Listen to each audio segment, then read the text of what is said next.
Here. Representative Fugate. Here. Representative Johnson. Here in person. Representative Kirk McCormick. Here. Representative Miles. Representative Givens Prunty. Here. Representative Scott. Representative Stevenson. Representative Wesley. Here. Representative Wilner. I am here, but remotely in my district. Thank you, Representative. Representative White Here. and Chair Gooch. Here. Representative Dossett just came in. Okay, we do have a quorum. We apologize for the confusion this morning. I know that it was really difficult to make plans when you have this kind of weather out there. I appreciate everybody that has made an effort to join us, and I think it took a big commitment on your part, and we really appreciate it. The first thing we're going to do is we're going to get started. We don't have a lot of time. House Bill 303, Representative Sal Santoro. And I think you have some folks with you, and please bring them forward.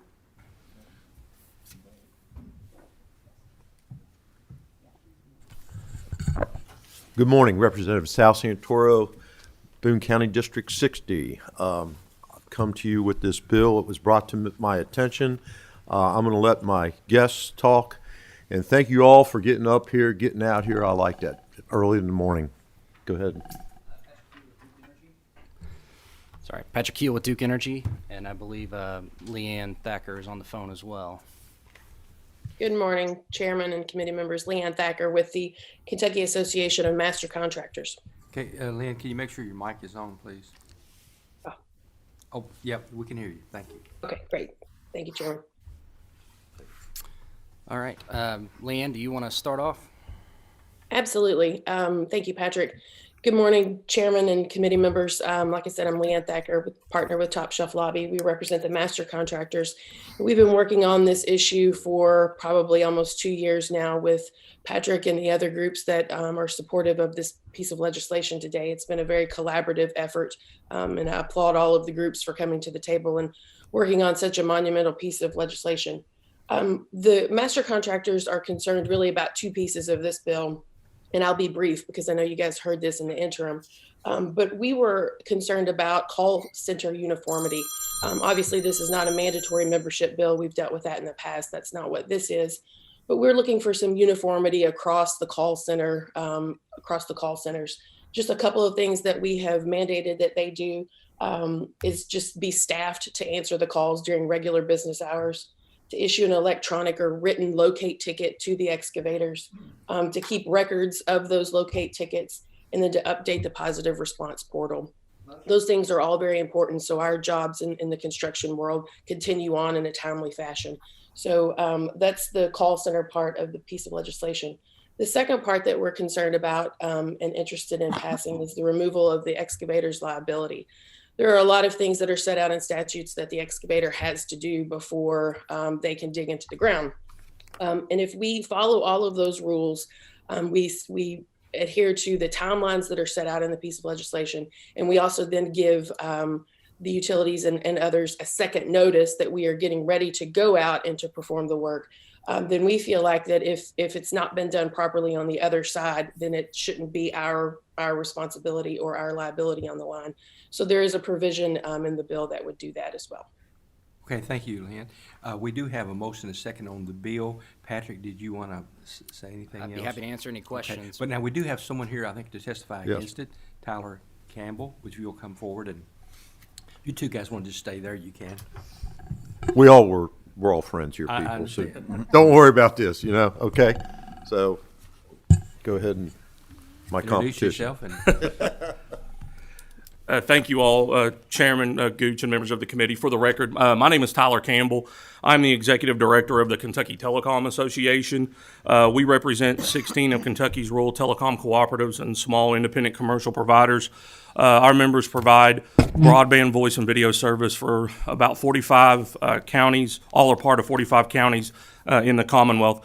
First off, and again, to echo Leanne's comments earlier, I'll try not to take up too much of your time. We made some of these points during the interim. I do want to thank Representative Santoro. He is a good friend. We've worked together on issues when I was at KLC in the past, and I think a lot of Sal and Representative Santoro. And so I do appreciate him meeting with me prior to the session to discuss our concerns with the bill. And I thank the proponents of the bill as well, Leanne and Patrick. We've had dialogue, but we just simply on the merits of the bill, we have some disagreements. And so, at a time when broadband access, the demand for broadband access has never been higher, the members of our association just remain concerned that certain provisions in the bill are going to lead to increased delays in fiber construction projects, as well as drive up the cost of broadband deployment in several areas of the Commonwealth.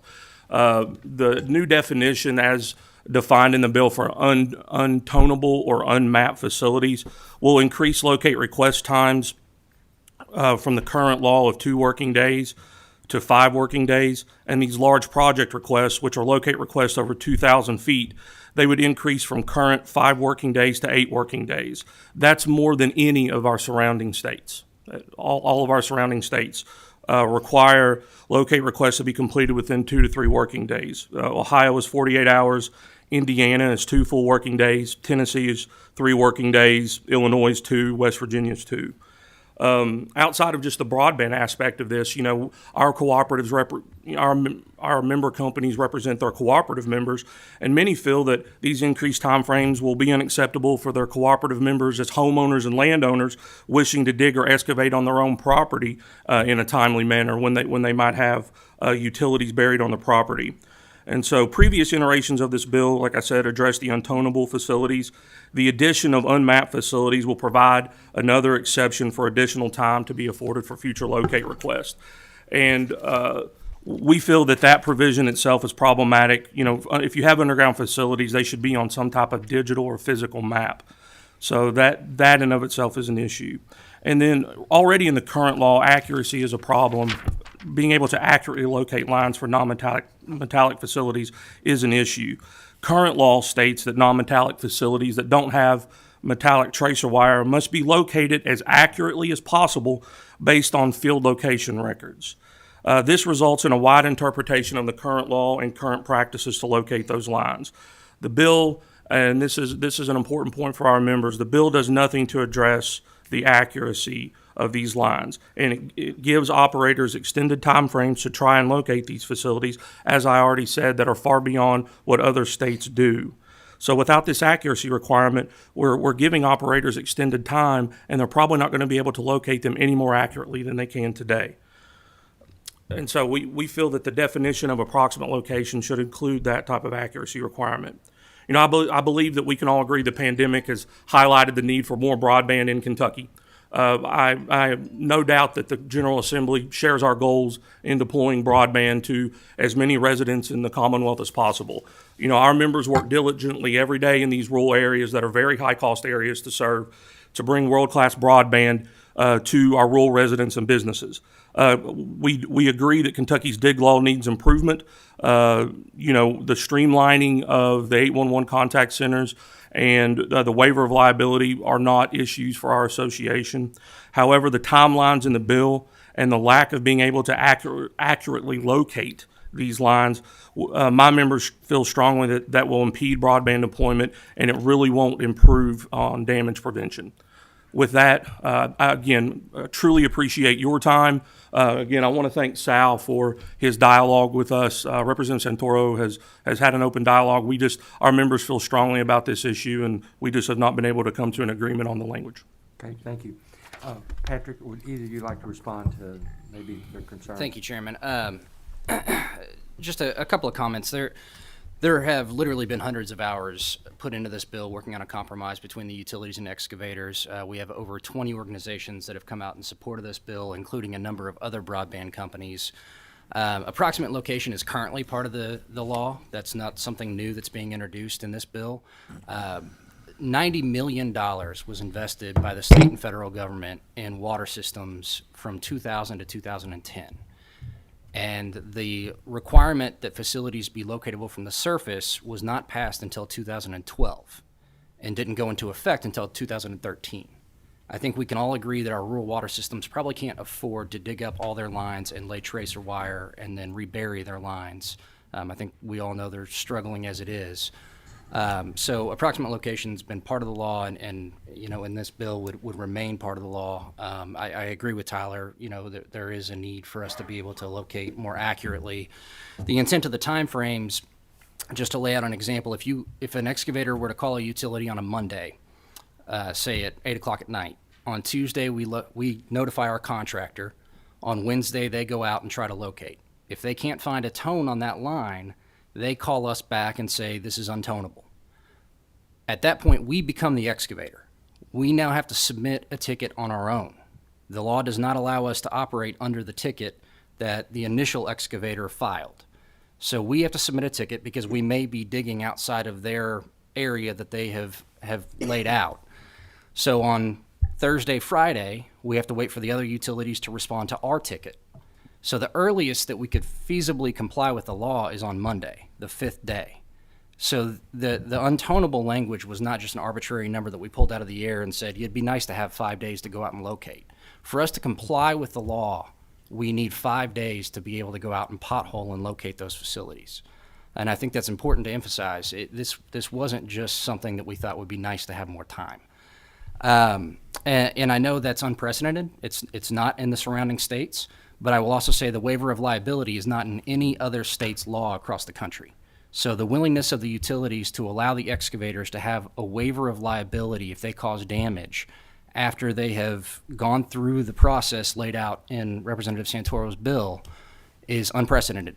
So, to say that the timeframes are something unique to Kentucky is true, but it's also true to say that we're willing to waive that liability where it's not done anywhere else across the country. It's not a perfect bill, but I think it's a pretty great bill, and we thank Representative Santoro for all his work and the working group for the 2 years that we put in on trying to arrive at this compromise. Tyler? Just a quick comment, and to Patrick's discussion of the dates. I mean, for most of our members, we're in very rural areas. Getting to 2,000 feet for a rural broadband provider is pretty easy to do. So right now, the law says that for a large project you have 5 days. Well, this is automatically going to push that back. So our comments about the days are not just arbitrary either. We have to rent equipment. We actually obviously work with contractors, subcontractors, and we're a rolling construction site essentially, and so we can get down the road hundreds of miles, and if that's lit, and if there's a problem, when I say lit, the electronics are lit and the fiber's actually live, we would have to go back. And, we could have to go back and remark again as well. And for these large projects, again, if it goes from a week to another 8 days, this you can run into this constantly where you're going to be pushing back days on construction. And so, it truly is a cost driver in a lot of these areas. And my members are concerned just because we do serve some of the most high cost customers in the state. In these rural areas. And so I'm sure many of you all can respect that.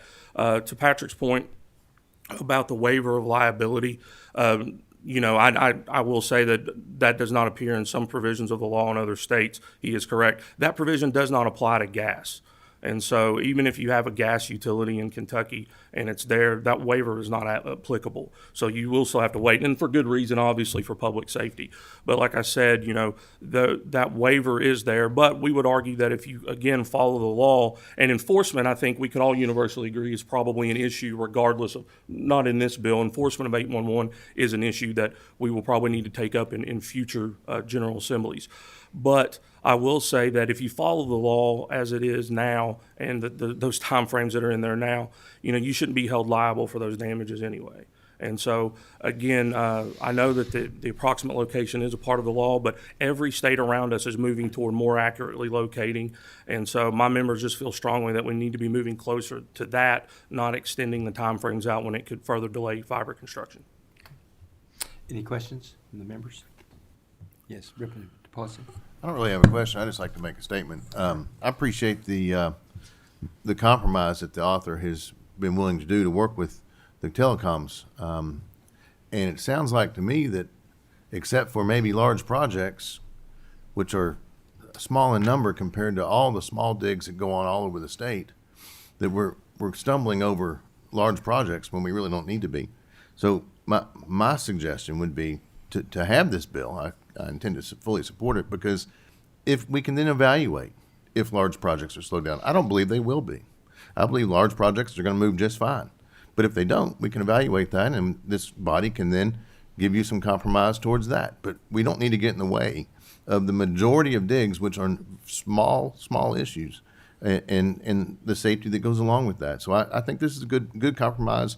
I think when people sit down in good faith to have compromise, it's time to move on. So I thank you, Sal. Thank you. It's a lot about safety too. You know, I don't want anyone hurt out there, our contractors. Any other questions? Secretary, call the roll, please. Representative Blanton?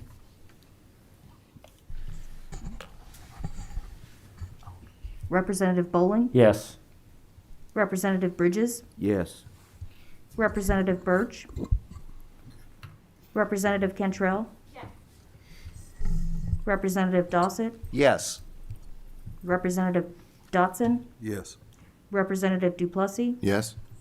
Representative Flannery? Yes. Representative Fugate? Yes. Representative Johnson? Yes. Representative Kirk McCormick? Yes. Representative Miles? Yes. Representative Gibbons Prunty? Briefly explain my vote. Go ahead.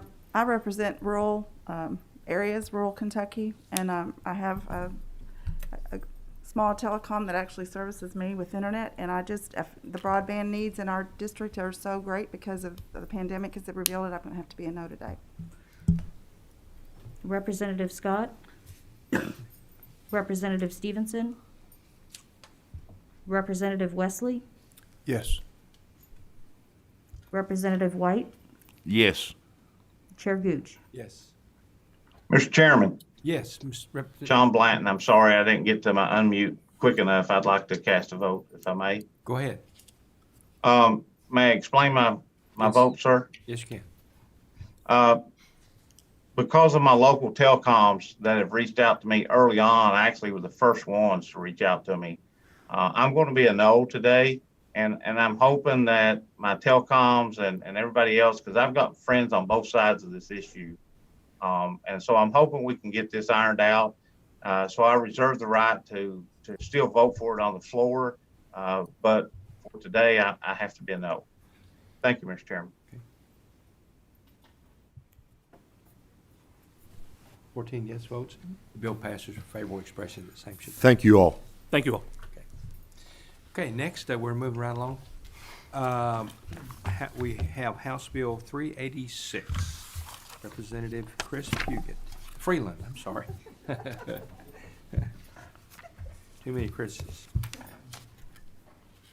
Welcome, please identify yourself for the record, and the floor is yours. Thank you, Mr. Chairman, ladies and gentlemen. I'm Chris Freeland. Chris Fugate's a super guy, though. So you see it. The bill I'm presenting today is House Bill 386, and I'm thankful to have Representative Jim Duplessis as the primary sponsor of this. And this is an important bill to the people of my district in Western Kentucky, and really all of Western Kentucky. The chemical manufacturing industry in Calvert City employs thousands of Kentuckians, from engineers, safety inspectors, highly skilled union laborers, and countless other jobs associated to this. They're environmentally conscious and spend millions of dollars annually on technology and water and quality air testing, and are proud of their excellent record of operations in workforce safety and in the environment. And HB 386 is needed and is the result of a regulatory change that took place in 2004 in this body, and that took effect in 2014 and imposed a ban on the use of mixing zones for existing dischargers of bioaccumulative chemicals of concerns. And I had to really investigate this to even know what that meant. But The motion and second. You're okay with that, right? Yes, Representative Cantrell. I was just going to say, can we let him continue his presentation? I'm a little less familiar with this issue, and I spent a term off this committee, and now I'm back, and I'd like a little bit of a refresher, please. Well, you know, this bill actually did. It was just, I think we just posted it yesterday, and it would probably be good for him to go ahead and continue with your explanation. Sure, I'd be happy to. Representative Bridges has a comment, I guess, or question. Yes, sir. More of a comment than a question, but Paducah Waterworks is right down past the river inlet, and that's where they draw their water for their water district. And I've had extensive conversations with them, and just to let everyone know they are fully supportive of this bill.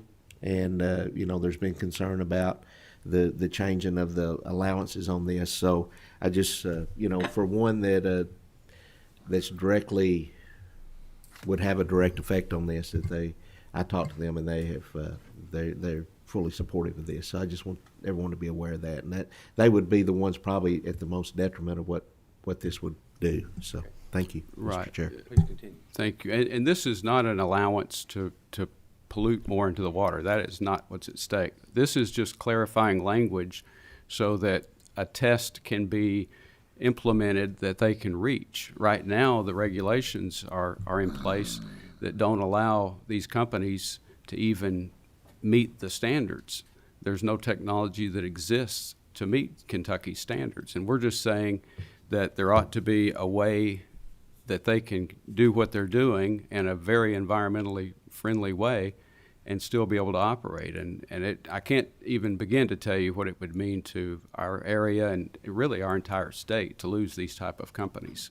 And also a ruling like this in our regulations really impedes our ability to recruit other companies to come to Kentucky. Kentucky has the most stringent in this area quality water testing, which I live in this area, so it's important to me to have stringent water quality tests, but you at least have to have one that technology exists so that you can meet these standards. And Jim Duplessis, Representative Duplessis, he works in this area, and I'm sure he can explain this need much better than I can. Go ahead, Representative. Yeah, I was on the list to speak, but I was waiting my turn. So I actually do water treatment for a living. That is what I do outside of this body. So I do know a little bit about it. I've been doing it for 28 years, helping factories meet their permit requirements. So just real quickly, Representative, what this is talking about is a mixing zone. If you can, let's just think about a medication, okay? Because everybody talks about chemicals. Everything's chemical. Water's a chemical. H2O is a chemical compound. So chemicals aren't bad. So take that out of your mind. Bad chemicals are bad. Good chemicals are good. If you take a medicine and you take it at the right dose, it does what it's supposed to do. If you take a medicine at a really high dose, it can be detrimental. If you take it at a really low dose, it has no effect on your body. Same thing goes with bioaccumulators out in the water. So if we're talking about pollutants that we're sending out, guidelines are set so that if you exceed certain levels, those can be toxic to the fish, to fleas. We worry about the fleas on the water because the fleas feed the fish and the fish feed it's that whole cycle. So we actually test for these things. So we know what ppms of every chemical out there are dangerous, which ones are maybe even slightly dangerous, and what dosages have no effect. So Representative Freeland is talking about, specifically there's a company out in his district that is being required to have levels of a bioaccumulator that are so low, it's below the industry's ability to even test for it. Okay, we're talking parts per trillion. They are 10 times lower regulated right now than any other industry in our state. So it's made it very hard for them to do business, very expensive. They spent an enormous amount of money to get things right, and they are right, but yet the state has extremely high regs on them. So if we could talk a little bit about what a mixing zone does. So going back to medicines and dosages, where water goes in with some contaminant, where wastewater goes into the big stream with some contaminant, at that real localized area, it could be possible that you have a higher dosage for the fleas and all the things at that one little area than is what is acceptable. But if you spread that out across let's just say the Ohio River, which has trillions of gallons of water aflow a minute, you spread that out, well, the dosage is now so low that it doesn't harm anything. So that's what a mixing zone does, basically. So if what this bill does is it says mixing zones, which are okay by the EPA, it allows these companies to use mixing zones, but it also allows our state to go to certain industries and have a method to take away their mixing zone if needs be. So this is just a very good bill that makes it good for our businesses without having any harm to our environment. So thank you, Mr. Freeland, for bringing this forward. Okay. I think we have some, Representative Cantrell. I'm sorry, this doesn't have anything to do with the bill. I just noticed a message from Representative Pamela Stevens. She's been trying to get into this meeting and hasn't been able to. Is she trying from her office? Or I'm not totally sure. I just Okay. wanted to bring that to your attention. Okay. I don't know what we can do. But If somebody could, I wonder if staff could reach out to her and try to help her get in. If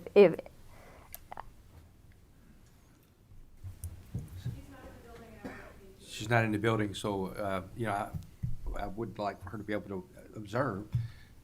Certainly, she won't be able to vote or count for the quorum. But if Of we course. can do that, hopefully somebody can do that. We're working on it now. Okay. Thank you. I think we have some people on Zoom. Kate Shanks, are you there? Yes, sir, Chairman. Can you hear me okay? Yes, we can. Great. Thank you, Chairman, members of the committee. I'm Kate Shanks. I'm Vice President of Public Affairs for the Kentucky Chamber of Commerce.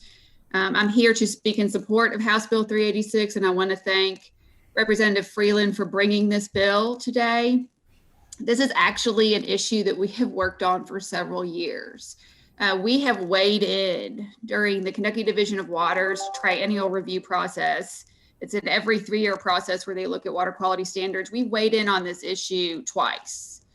So it's not new to us. It is clearly a technical issue, and I think Representative Duplessis has explained it well, as has Representative Freeland. So I'm not going to try to explain the bill. I think they've done a great job with it, but I do want you to know that when we tackle technical regulatory issues, we look at them through the lens of, is it rooted in science? Is there a feasible technology to meet the standard? And what is the economic impact of meeting that standard? And then also, does it affect our competitiveness? And I think Representative Freeland touched on this already. This bill is important to the competitiveness of the chemical industry in Kentucky. Our chemical manufacturers compete against facilities in other states that do not have the same limiting practice or do not recognize mixing zones in the same restrictive way that we do. Furthermore, Kentucky standards are either not interpreted at face value or more restricted than the federal government's rules. When we have regulations and practices in place that are more stringent than federal or that more stringent than other states, we worry about our competitiveness and are we losing competitiveness relative to those states? This is very much a concern of ours, and specifically with our chemical industry, we employ more than 15,000 people. In 2019, we exported over $743 million in basic chemicals, which is about a 7.5% increase over the previous year. And so I think it's important that we send a message that this industry is important to our overall economy and our role as a top exporter in the United States when you consider the size of our population or our economy. We really punch above our weight when it comes to exports. And this is due in part to our chemical industry. Chemical exports are actually ranked 5th among all exports in Kentucky in terms of the export value. So they're really important to our manufacturing in general, to our exports, to our economy, regionally and statewide, and of course also to the jobs that we create. We do think that, and this is to Representative Duplessis' point, that there are advantages to the rapid and complete mixing. And if more chemical manufacturers in Kentucky were to invest in technology to incorporate this type of mixing, there could be substantial reduction in detectable levels of the BCCs. So we think that it can be advantageous for a variety of reasons. And with that, Chairman, we do support the bill and respectfully request passage of the bill. Okay. Representative Prunty, do you have a question? I'm good. What did you say? I said I'm good. You're good. Okay. Thank you, Kate. Okay. DJ, Representative Johnson. Very briefly, Mr. Chairman. Yes. So I just want to, I'm maybe beating a dead horse here, but again, what this bill does is you're not requesting permission to put additional pollutants in the water. You're simply requesting a method to test what you've been told to test. Right, it's recognizing the mixing zones and rapid mixing zones. Very good. So It's I just want to make it clarifying clear, language. you're not looking to pollute more. You just No, want no, to find no. a way to meet the standards that they're demanding. Exactly. No, that's my home. I'd never support anything like that. Thank you. Thank you. Okay. Thank you, Kate. Is there anyone else on Zoom that would like to testify in favor of the bill? Okay, I think we have Representative, we have Tom Fitzgerald. Go ahead and, Tom, introduce yourself. Thank you, Mr. Chairman. It sounded like I almost got a promotion there. Yeah, almost. Yeah. Would love to have you. Let me preface this by suggesting that I don't believe that Representative Freeland or Representative Plessy are trying to increase pollution loads in the Tennessee River from the Westlake Vinyls facility. This is a very technical issue, and we very quickly get down in the weeds on this. The issue is dealing with hexachlorobenzene, which is a bioaccumulative chemical of concern. In another life, Mr. Chairman, I am a federal commissioner on the Ohio River Valley Water Sanitation Commission, which is Kentucky is a signatory to, along with the all of the other states in the main stem of the Ohio River. The genesis for the prohibition on mixing zones for bioaccumulative chemicals concern arose in the Great Lakes and then was determined by Orsanko, as it's known, to be appropriate for the Ohio River. So we are not alone in having a ban on mixing zones after 2004. And the companies have, new companies that are siting in the main stem of the Ohio have understood this since that time. With regard to companies like Westlake, who have been long-time dischargers, the question is, do you meet the criteria for having a mixing zone, which is the ability to use dilution in order to address your pollution load? This has been going on for a long time. And there have been several agreed orders that have been entered into between the company and the Division of Water, allowing them additional time to discharge at a higher concentration than their ultimate number in order to allow them to explore technologies. The company has indicated that it doesn't believe the technologies are there to achieve any lower numbers and has requested a variance. We call them exceptions to criteria, but EPA calls them variances, in order to allow them to continue to discharge at that higher level because the technology is not available. That's pending, and there's no indication that the cabinet has made a decision one way or another on it.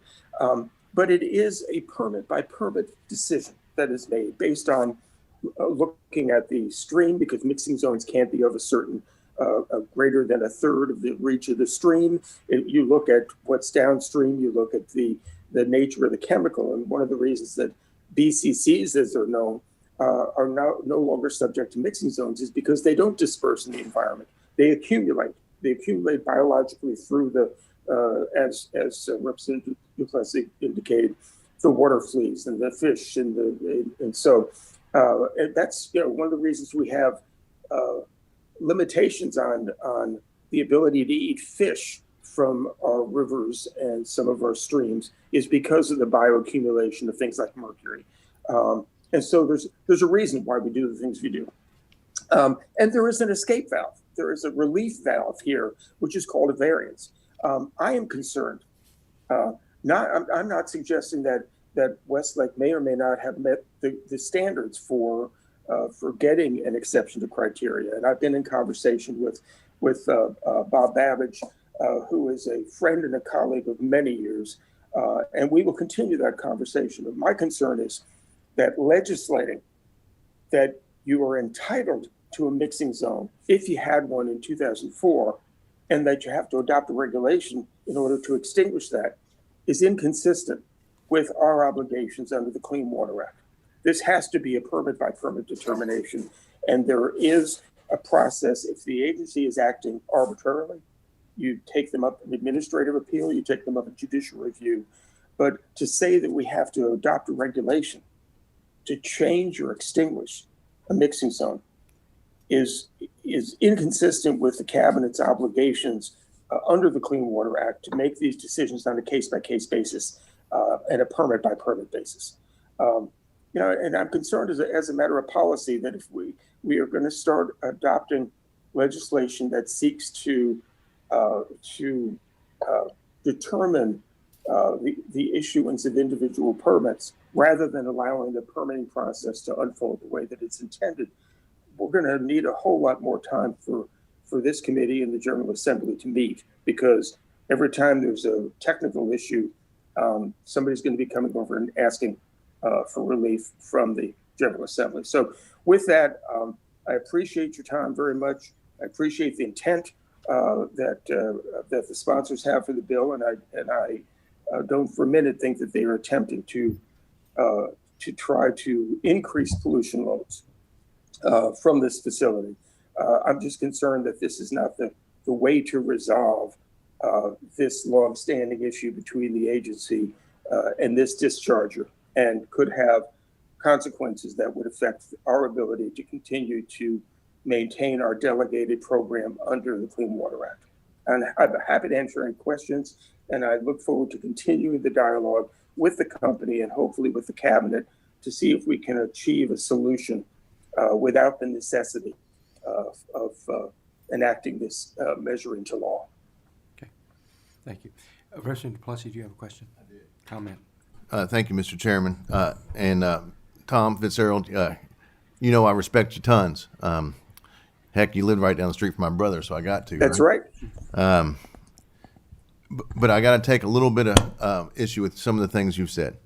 Sure. You mentioned that the EPA disallowed mixing zones in the lake area, in the Michigan lake areas, and that is correct for certain reasons that don't apply in our rivers. And Orsanco, back in 2015, actually withdrew their ban and said they would leave it up to the states. So Orsanco no longer has that ban on mixing zones that you mentioned. In your testimony, you made it sound like that Orsanco signed on to the Great Lakes, but yet they did, but then they back off of it. So with that being said, you mentioned Westlake. So I've done quite a bit of research on this, and as have you. So I will ask you the question, because in your testimony you said that you were concerned about the levels that they were putting out as a bioaccumulation.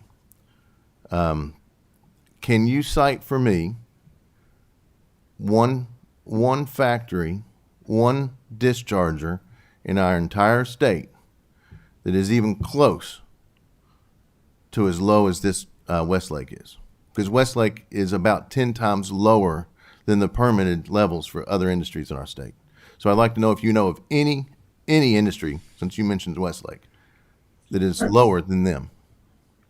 Well, yeah, Representative Duplessis, the reason I mentioned Westlake is because that's the genesis of this bill. I'm not singling them out, but they are. I understand, but you made it sound like to this committee that they were discharging at levels that concerned you.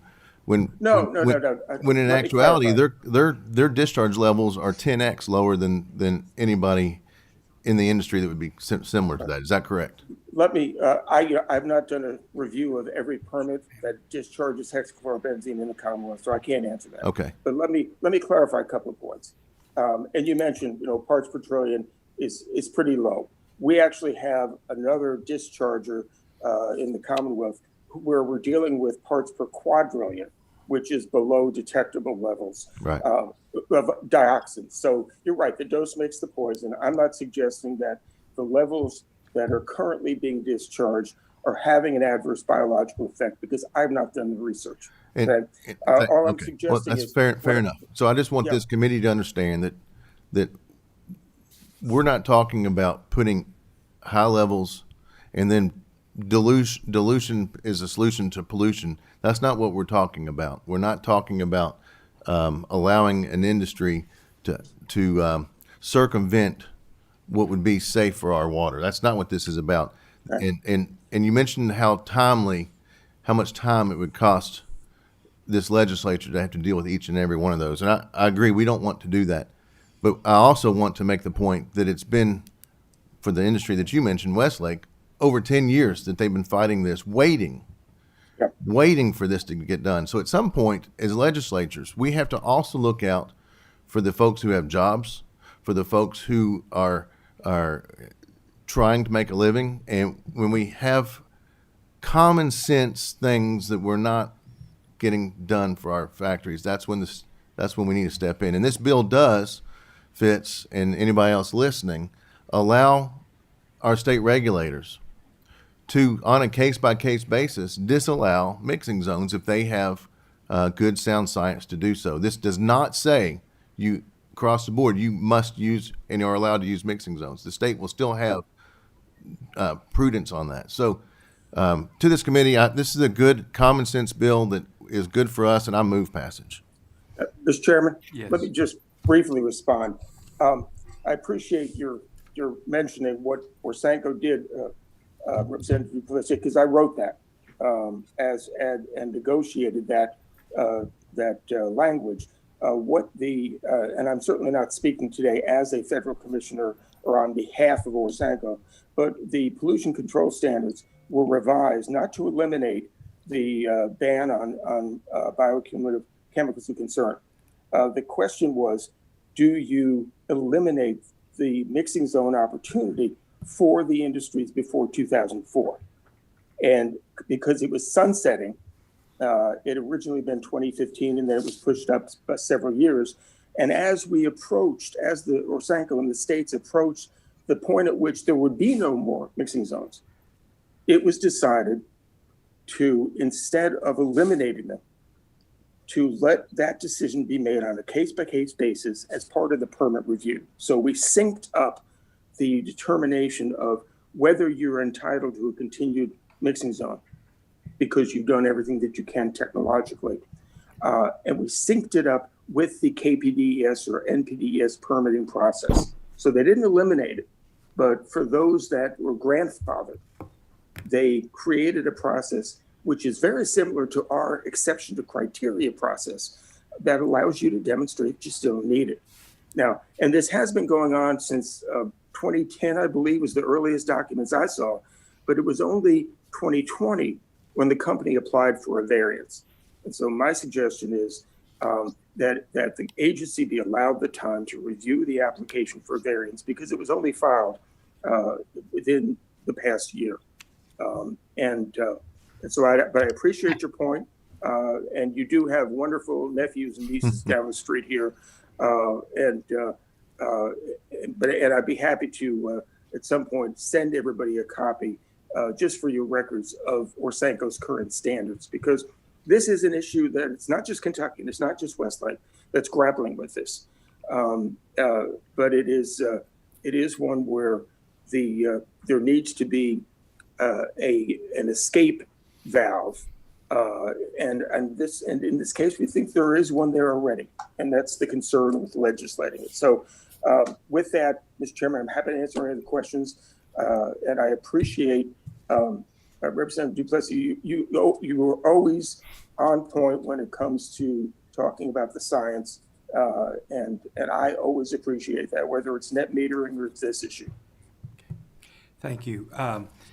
I know you mentioned the variance. I guess part of the problem is that they can apply for the variance, but then how long is that good for? Is that a 5-year thing? Okay, that's a good question, Mr. Chairman.